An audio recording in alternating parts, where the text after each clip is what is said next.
बिस्मिल्लाहिर्रहमानिर्रहीम।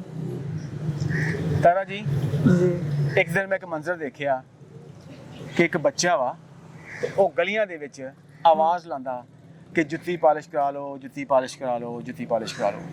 अच्छा मैं तुहानू दी वीडियो दिखावांगा छोटी जी, मेरे कोल वीडियो है भी। उस बच्चे नू मैं गली च वेख्या साइकिल सीगा दे अच्छा मुड़ के उस तो बाद कोरोना वायरस आ गया।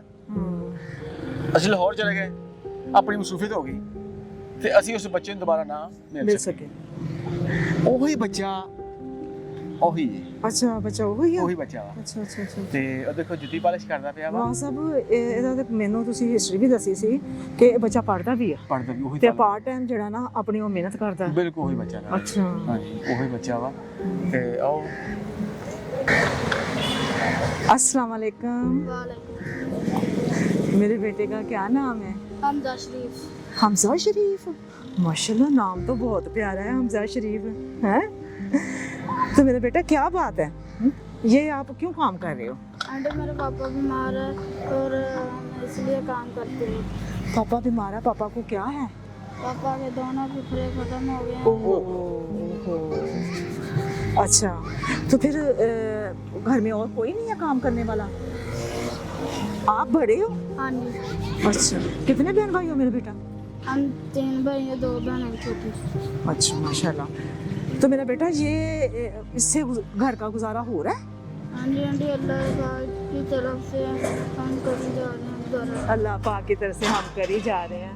देखो बच्चा अच्छा बेटा आवाज़ तेरी आस्था होती पुੱਤ। हाँ क्या बात है कोई परेशानी है अब? आंटी पापा की दवाई कर रही हैं हम ये काम कर रहे हैं। बेटा वो तो मुझे नज़र आ रहा है कि आप किसी मजबूरी से काम कर रहे हो। अब मेरे बेटे को कोई अब इस वक्त कोई परेशानी है? राशन की है बस। अच्छा तो बेटा घर के सिस्टम को चलाने के लिए तो बहुत सारा जो है ना वो बहुत सारी परेशानियाँ आती हैं कि घर का दाल रोटी कैसे चलता है। कितने कमा लेते हो आप ऐसे रोज़ के? 150 रुपये। 100-150 तो 100-150 मेरे बेटे का गुजारा हो जाता है? आंटी बस अल्लाह की तरफ से ये काम चल रहा है। अल्लाह की तरफ से ही है बेटा अल्लाह पाक बेहतर कोई स्वाब बनाएगा। तो अम्मी नहीं काम करती कोई? नहीं उनकी। अम्मी घर में होती होगी वो पापा के पास उसकी देखभाल के लिए? हाँ जी अच्छा नवाज साहब बड़ा दुखी कहानी है बेटे दी कि ऐसा उम्र है। अच्छा बेटा पढ़ते नहीं हो आप? पढ़ते हैं आंटी।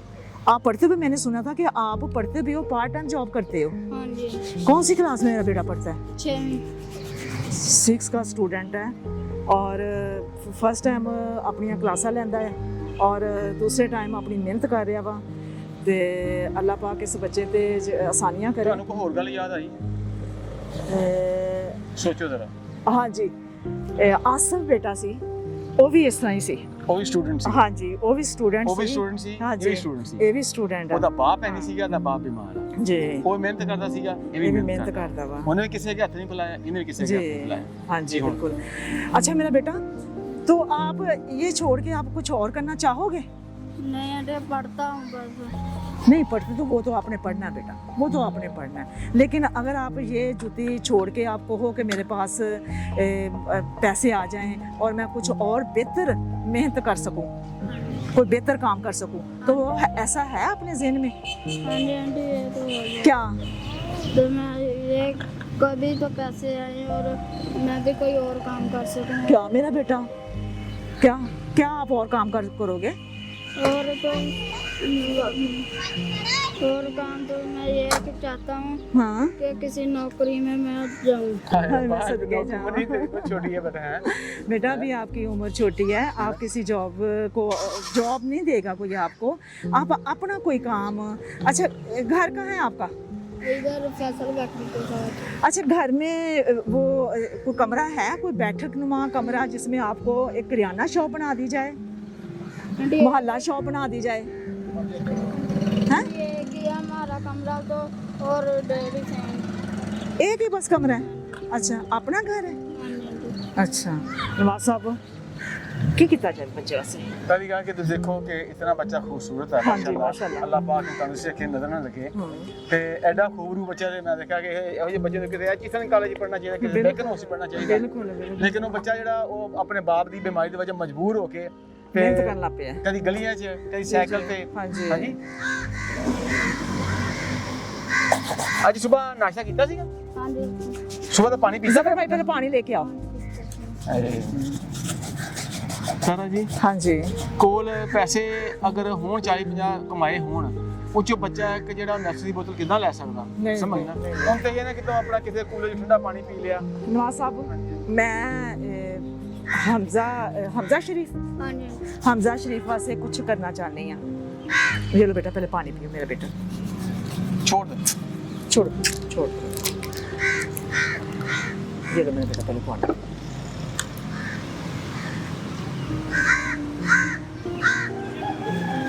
ये बोतल आपकी है आपने ही पीनी है ठीक है आराम से पियो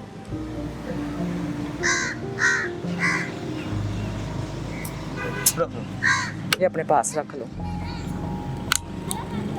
पहली बात तो ये है कि ये बच्चा पढ़े हमजा शरीफ पढ़े ਉਦੋਂ ਮੁਮਕਨ ਆ ਕਿ ਜਿਹੜਾ ਬੱਚਾ ਪੈਸੇ ਕਮਾ ਕੇ ਘਰ ਲੈ ਕੇ ਜਾਂਦਾ ਨਾ ਹਾਂਜੀ। ਉਹ ਪੈਸੇ ਦੇ ਵਾਲਿਆਂ ਨੂੰ ਮਿਲ ਜਾਣ ਤੇ जी, ਬੱਚਾ ਪੜ ਸਕਦਾ बच्चा पढ़ सकता है अच्छा बेटा आप महीने का कितना कमा लेते हो महीने में 20 ऐसे ही 1000-2000 रुपये महीने में होता है। सिर्फ 1000-2000 तो बहुत मुश्किल है बहुत मुश्किल है अच्छा मेरी बात सुनो अगर महीने का आपकी मम्मा को 10,000 हम दे दें हैं कफालत प्रोग्राम जो हमारा चल रहा है उसमें हम 10,000 दे दें तो क्या फिर मम्मा का घर का बेहतर सिस्टम चल जाएगा हो जाएगा हाँ जी ये तो हो सकता है हो सकता है ना हाँ जी हो सकता है ना हाँ जी। तो फिर आप ये मेहनत नहीं ना करोगे जी देखो ना मेरी बात सुनो बेटा तुम 1,000 रुपए 2,000 रुपए खाते से काम कर रहे हो ना हाँ जी अगर तुम्हारे घर में महीने का 10,000 रुपया तारा जी कफालत दे दें हाँ जी तो फिर आप पढ़ोगे फिर पढ़ोगे फिर डट के पढ़ोगे फिर आपके जो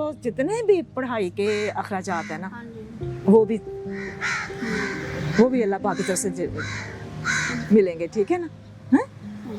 फिर आप कितना पढ़ोगे मैं बताओ क्या दिल करता है पढ़ के क्या करना है क्या बनना है पढ़ के फौज फौजी ऑफिसर फौजी ऑफिसर बनना है तो अल्लाह पाक बेटा आपको कामयाब करे और आप जो आपकी सोच है अल्लाह पाक उसको कामयाबी दे तो इंशाल्लाह आपके घर की जिम्मेदारी वो मेरे अल्लाह पाक की तरफ आ गई वो अल्लाह पाक पूरा करेगा तो और मेरा हमजा बेटा पढ़ के दिखाएगा हैं बोलो इंशाल्लाह इंशाल्लाह बोलो ममा तारा इंशाल्लाह अल्लाह ताला डट के बोल मेरा पुत्र और ये बेटा आपके घर के लिए ये गंदम आ गई इसमें कुछ आसानी हो जाएगी मेरे बेटा अम्मी को आसानी हो जाएगी कुछ परेशानियों से निजात मिलेगी क्योंकि घर में आटा हो ना गंदम हो तो फिर बंदा ना सूखी रोटी खा के भी गुजारा कर लेता है ये मेहमान की सूखी रोटी हाय मैं सदके जावा कहता हम तो पहले ही सूखी रोटी खाते हैं लेकिन हुन सुक्की नहीं आई और ना घ्यो भी आएगा हाँ जी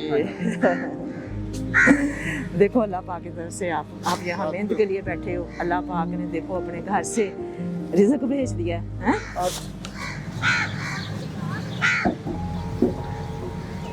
ले आओ ये कहना सुक्की रोटी खाने ले आओ अल्लाह पाक ने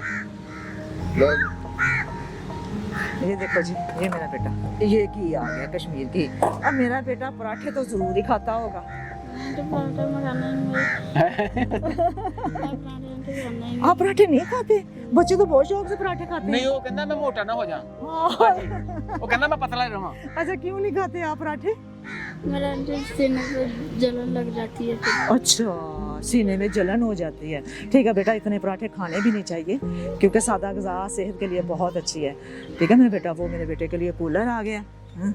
और मेरे से वादा करो आज कि मम्मा तारा आप जो कहोगे मैं वही करूँगा मैं आज से काम ये छोड़ रहा हूँ और मैं पढ़ूँगा और पढ़ के अपने माँ बाप का सहारा बनूँगा बोलो ਅੱਜ ਤੋਂ ਤਾਰਾ ਜੀ ਵੱਲੋਂ ਕਫਾਲਤ ਕਰਨੀ ਸ਼ੁਰੂ ਹੋ ਗਈ ਅੱਜ ਤੋਂ ਬਾਅਦ ਤੂੰ ਇਹ ਕੰਮ ਨਹੀਂ ਕਰਨਾ ठीक है तारा जी जी और हम बहुत जल्दी आपके घर आएंगे 1-2 दिनों में आके आपकी मम्मा से आपके पापा से मिलते हैं उनके हालात देखते हैं ठीक है फिर महीने का जो है ना वो उनको दे के आएंगे पूरा महीना उनका वो उसमें वो ठीक है अल्लाह पाक की तरफ से और आपने पढ़ना बोलो मम्मा तारा इंशाल्लाह इंशाल्लाह सदके जाना जी नवाज साहब बिस्मिल्लाहिर्रहमानिर्रहीम तारा जी तुम देखा होगा ਮੈਨੂੰ ਇੱਕ ਆਸਫ ਨਹੀਂ ਯਾਦ ਆਇਆ, ਮੈਨੂੰ ਕਿਤਨੇ ਬੱਚੇ ਯਾਦ ਆਏ ਜਿਹੜੇ ਪੜ੍ਹਦੇ ਸਨ ਤੇ ਆਪਣੀ ਮਿਹਨਤ ਕਰਦੇ ਸਨ ਤੇ ਅੱਲਾਹ ਪਾਕ ਨੇ ਉਹਨਾਂ ਵਾਸਤੇ ਜ਼ਿੰਦਗੀ ਆਸਾਨ ਕਰ ਦਿੱਤੀ। ਜੀ ਬਿਲਕੁਲ। ਤੇ ਇਹ ਵੀ ਸਾਡੀ ਕਿਸਮਤ 'ਚ ਲਿਖਿਆ ਸੀ ਬੱਚਾ ਕਿ ਇਹਦੇ ਕੋਲ ਅਸੀਂ ਜਾਣਾ ਤੇ ਆਪਣੇ ਰੱਬ ਵੱਲੋਂ ਇਹਦੇ ਵਾਸਤੇ ਸਹੂਲਤਾਂ ਪੈਦਾ ਅੱਲਾਹ ਨੇ ਕਰਨੀਆਂ। ਅੱਲਾ ਨੇ ਕਰਨੀ ਹੈ, ਹਾਂਜੀ। ਤੇ ਇਹੋ ਜਿਹੇ ਛੋਟੇ ਛੋਟੇ ਬੱਚੇ ਜਿਨ੍ਹਾਂ ਨੂੰ ਕਿਸੇ ਇੰਗਲਿਸ਼ ਮੀਡੀਅਮ ਸਕੂਲ 'ਚ ਹੋਣਾ ਚਾਹੀਦਾ ਸੀਗਾ, ਉਹ ਦਰ ਬਦਰ ਧੱਕੇ ਖਾਂਦੇ ਫਿਰਦੇ ਨੇ, ਕਦੀ ਕਿਤੇ ਕਦੀ ਕਿਤੇ ਕਦੀ ਕਿਤੇ। ਮੈਂ ਇਸ ਬੱਚੇ ਨੂੰ ਖੁਦ ਦੇਖਿਆ ਗਲੀਆਂ ਦੇ ਵਿੱਚ ਆਵਾਜ਼ ਲਾਉਂਦਿਆਂ, ਜੁੱਤੀ ਪਾਲਿਸ਼ ਕਰਾ ਲਓ, ਜੁੱਤੀ ਪਾਲਿਸ਼ ਕਰਾ ਲਓ। ਔਰ ਮੇਰੇ ਸੀਨੇ 'ਚ ਖਿੱਚ ਪਈ ਸੀ ਕਿ ਇੱਕ ਉਹ ਬੱਚਾ ਜਿਹਨੂੰ ਸਕੂਲ 'ਚ ਹੋਣਾ ਚਾਹੀਦਾ ਉਹ ਗਲੀ 'ਚ ਰੁਲਦਾ ਫਿਰਦਾ। जी बिल्कुल। ਤੇ ਅੱਜ ਫਿਰ ਦੁਬਾਰਾ ਦੇਖਿਆ ਤੇ ना साहब कोई एक बच्चा नहीं है, पाकिस्तान में पता नहीं कितने बच्चे जो है ना गलियों में रुल रहे हैं, जो मेहनत मजदूरी कर रहे हैं, छोटी छोटी उम्रों में मेहनत मजदूरी कर रहे हैं। ਤੇ ਮੈਂ ਇਸ ਮੌਕੇ ਤੇ ਇਹ ਗੱਲ ਕਹਿਣਾ ਚਾਹੁੰਦਾ ਵਾਂ ਕਿ ਹਰ ਮਹੱਲੇ 'ਚ, ਹਰ ਗਲੀ 'ਚ, ਹਰ ਬਸਤੀ 'ਚ ਜਿਹੜੇ ਲੱਖਾਂ ਲੋਕ ਸਾਡੇ ਭੈਣ ਭਰਾ ਇਹ ਪ੍ਰੋਗਰਾਮ ਵੇਖਦੇ ਪਏ ਨੇ, ਉਹ ਪ੍ਰੋਗਰਾਮ ਨੂੰ ਮਹਿਜ਼ ਇੱਕ ਐਂਟਰਟੇਨਮੈਂਟ ਵਾਸਤੇ, ਇੰਜੋਇਮੈਂਟ ਵਾਸਤੇ ਨਾ ਦੇਖਣ। ਇਹ ਸੋਚਣ ਕਿ ਸਾਡਾ ਬਾਹਰ ਆਉਣ ਦਾ ਮਕਸਦ ਕੀ ਆ। ਇੱਕੋ ਹੀ ਮਕਸਦ ਆ, ਆਪਣੇ ਆਪਣੇ ਮਹੱਲੇ 'ਚ, ਆਪਣੀ ਆਪਣੀ ਗਲੀ 'ਚ, ਆਪਣੀ ਆਪਣੀ ਬਸਤੀ 'ਚ, ਆਪਣੇ ਆਪਣੇ ਸ਼ਹਿਰ 'ਚ ਬਾਹਰ ਨਿਕਲੋ। ਬਾਹਰ ਜਾ ਕੇ ਦੇਖੋ ਕਿ ਮੁਹੰਮਦ ਤਫੈਲ ਦੇ ਬੱਚੇ ਕਿਉਂ ਨਹੀਂ ਪੜ੍ਹਦੇ ਪਏ। ਬਾਹਰ ਨਿਕਲ ਕੇ ਵੇਖੋ ਕਿ ਸਿਕੰਦਰ ਦੇ ਬੱਚੇ ਜਿਹੜੇ ਉਹ ਸਕੂਲ ਕਿਉਂ ਨਹੀਂ ਜਾਂਦੇ। ਬਾਹਰ ਨਿਕਲ ਕੇ ਵੇਖੋ, ਆਪਣੇ ਆਂਢੀ ਗੁਆਂਢੀ ਵੇਖੋ ਕਿ ਕਿਹੜੇ ਬੱਚੇ ਨੇ ਜਿਨ੍ਹਾਂ ਨੂੰ ਉਹ ਖੁਰਾਕ ਨਹੀਂ ਮਿਲਦੀ ਪਈ, ਉਹ ਲਿਬਾਸ ਨਹੀਂ ਮਿਲਦਾ ਪਿਆ, ਉਹ ਲਿਬਾਸ ਫੜੇ ਹੋਏ ਨੇ। बिल्कुल। ਰੋਜ਼ੇ ਮਹਿਸ਼ਰ ਜਦੋਂ ਹਿਸਾਬ ਕਿਤਾਬ ਹੋਣਾ ਨਾ, ਤੇ ਜਿਨ੍ਹਾਂ ਲੋਕਾਂ ਨੂੰ ਤੁਸੀਂ ਉਹਨਾਂ ਦਾ ਰਿਜ਼ਕ ਦਿੱਤਾ ਹੋਣਾ, ਉਹਦਾ ਹੱਕ ਅਦਾ ਕੀਤਾ ਹੋਣਾ, ਯਾਦ ਰੱਖੋ ਕਿ ਜੋ ਕੁਝ ਵੀ ਤੁਹਾਡੇ ਕੋਲ ਆ ਉਹਦੇ ਵਿੱਚ ਕਿਤਨੇ ਪਰਸੈਂਟ ਜਿਹੜਾ ਅੱਲਾਹ ਪਾਕ ਨੇ ਗਰੀਬਾਂ ਵਾਸਤੇ ਭੇਜਿਆ ਵਾ। ਹੁਣ ਅੱਲਾਹ ਪਾਕ ਵੇਖਦਾ ਕਿ ਮੈਂ ਤਾਂ ਤੈਨੂੰ ਭੇਜ ਦਿੱਤਾ ਵਾ, ਕਿਆ ਤੂੰ ਉਹ ਹੱਕ ਦੇਣਾ ਕਿ ਨਹੀਂ ਦਿੰਦਾ। ਤੇ ਅੱਲਾਹ ਪਾਕ ਦਾ ਜਿਹੜਾ ਹੱਕ ਭੇਜਿਆ ਉਹ ਉਹਨਾਂ ਨੂੰ ਸ਼ਿਫਟ ਕਰਨ ਦੀ ਕੋਸ਼ਿਸ਼ ਕਰੋ। ਜਿਹੜੀ ਅਮਾਨਤ ਤੁਹਾਡੇ ਕੋਲ ਆ ਉਹ ਦੇਣ ਦੀ ਕੋਸ਼ਿਸ਼ ਕਰੋ, ਤਾਂ ਕਿ ਇਹੋ ਜਿਹੇ ਬੱਚੇ ਜਿਹੜੇ ਪਾਕਿਸਤਾਨ ਦਾ ਮੁਸਤਕਬਲ ਆ। ਦੇਖੋ ਇਹ ਸਾਡੇ ਪਹਿਲੇ ਕਿਤਨੀ ਪੀੜ੍ਹੀਆਂ ਚਲੇ ਗਈਆਂ, ਕਬਰਸਤਾਨ ਚਲੇ ਗਈਆਂ, ਇਹ ਜਿਹੜੀ ਪੀੜ੍ਹੀ ਵੀ ਚਲੇ ਗਈ, ਇਹ ਦਰਖਤ ਇਸ ਤਰ੍ਹਾਂ ਮੌਜੂਦ ਰਹਿਣੇ ਆ। ਤੇ ਗੱਲ ਇਹ ਆ ਕਿ ਸਭ ਕੁਝ ਫਾਨੀ ਆ। ਅਗਰ ਤੁਸੀਂ ਚਾਹੁੰਦੇ ਹੋ ਕਿ ਰੋਜ਼ੇ ਮਹਿਸ਼ਰ ਅੱਲਾਹ ਕੋ ਜਵਾਬ ਦੇ ਹੋਣ ਲੱਗਿਆ ਸੁਰਖਰੂ ਹੋ ਜਾਈਏ, ਤੇ ਆਪਣੇ ਇਰਦ ਗਿਰਦ ਲੋਕਾਂ ਵਾਸਤੇ ਆਸਾਨੀਆਂ ਪੈਦਾ ਕਰੋ जी। ਤੇ ਅੱਲਾਹ ਪਾਕ ਕੋ ਡਰੋ ਤੇ ਉਹਦਾ ਜਿਹੜਾ ਗਰੀਬਾਂ ਦਾ ਹੱਕ ਵਾ ਉਹਨਾਂ ਨੂੰ ਅਦਾ ਕਰੋ। ਔਰ ਉਹ ਲੋਕ ਜਿਹੜੇ ਨਾਲ ਸਾਡੇ ਨਾਲ ਖੜੇ ਨੇ, ਉਹਨਾਂ ਵਾਸਤੇ ਇਹਨਾਂ ਲੋਕਾਂ ਬੱਚਿਆਂ ਦੀਆਂ ਦੁਆਵਾਂ ਨੇ, ਤੰਦਰੁਸਤੀ ਵਾਸਤੇ, ਜ਼ਿੰਦਗੀ ਵਾਸਤੇ, ਸਲਾਮਤੀ ਵਾਸਤੇ, ਸਿਹਤਯਾਬੀ ਵਾਸਤੇ, ਕਾਰੋਬਾਰ ਦੀ ਬਰਕਤ ਵਾਸਤੇ ਅਸੀਂ ਵੀ ਦੁਆ ਕਰਦੇ ਹਾਂ। ਤੇ ਅੱਲਾਹ ਪਾਕ ਸਾਨੂੰ ਤੌਫੀਕ ਦੇਵੇ ਕਿ ਅਸੀਂ ਆਮੀਨ, ਅਸੀਂ ਐਸੇ ਹਮਜ਼ਾ ਜਿੰਨੇ ਵੀ ਬੱਚੇ ਨੇ ਅਸੀਂ ਉਹਨਾਂ ਨੂੰ ਜਾਈਏ, ਉਹਨਾਂ ਦੇ ਆਸਾਨ ਨਾ ਕਰੀਏ। ਅਸੀਂ ਆਸਾਨ ਕਰਨ ਵਾਲੇ ਨਹੀਂਗੇ, ਅਸੀਂ ਤੇ ਇੱਕ ਆਜਜ਼ੀ ਦੇ ਤੌਰ ਤੇ ਆਉਂਦੇ ਹਾਂ ਉਹਨਾਂ ਵਾਸਤੇ ਕੁਝ ਆਸਾਨੀਆਂ ਪੈਦਾ ਕਰਨ ਵਾਸਤੇ, ਜਿਹੜਾ ਰੱਬ ਸਾਨੂੰ ਭੇਜਦਾ, ਤੇ ਰੱਬ ਸਾਨੂੰ ਹਿੰਮਤ ਦਿੰਦਾ, ਤੇ ਰੱਬ ਸਾਨੂੰ ਤਾਕਤ ਦਿੰਦਾ। ਤੇ ਬਹੁਤ ਸ਼ੁਕਰੀਆ, ਜਿੰਦੇ वास्ते रहो। अच्छा हमजा बेटा, अल्लाह हाफिज़। अब ये आप ये गंदम कैसे लेके जाओगे? जी हाँ? बाबा। मैं बताती हूँ। वो एडा मोटा चुक के ले आई उन्हें। हाँ जी है भाई, जफर और- भाई रक्षा करवाओ और गंदम लोड करवाओ जरा, हम भेजते हैं बेटा। कहाँ पे लेके जानी? फैसल बैटरी के साथ ज़िया मार्केट से। कितने पैसे लगेंगे? ये पता नहीं, हमें आगे कभी गए नहीं। अच्छा आप ऐसा करो, आप ऐसा करो कि ये लो पैसे, ये लो, ये रक्षे का भी देना। अच्छा, और घर में चिकन लेके जाना है, ठीक है? अब अपने घर जाना, ये सारा समेटो, आप घर जाके ना अपने आज चिकन लेके जाओ, भून के खाओ। अपनी- मौसम सर्द होने, बारिश होने वाली है। मम्मा को खुशखबरी सुनाओ कि मम्मा फिक्रा ख़त्म हो गई हैं, परेशानियां ख़त्म हो गई हैं, अल्लाह पाक ने एक बेहतर इंतज़ाम कर दिया है और मैं मम्मा पढ़ूंगा अब। हाँ, मैं एक मम्मा तारा से वादा करके आया हूँ कि आज से मैंने अपना दिल लगा के पढ़ाई कंप्लीट करनी है। हाँ पढ़ाई करनी। हाँ जी, चलो मेरा बेटा।